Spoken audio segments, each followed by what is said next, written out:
ఏమి నా పుణ్యము నీ మాల వేసే మోక్షమొచ్చే ఎంతమందికుంటుందయ్యా నిన్ను చేరే అదృష్టం ఆనందం పొంగేనయ్యా నిన్ను చూసిన క్షణం తండ్రి నిన్ను చూడంగానే కన్నీరు తన్నుకొచ్చే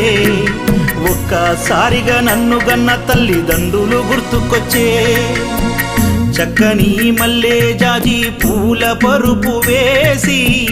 బంగారు ఊయల గట్టి ఊయలూపనా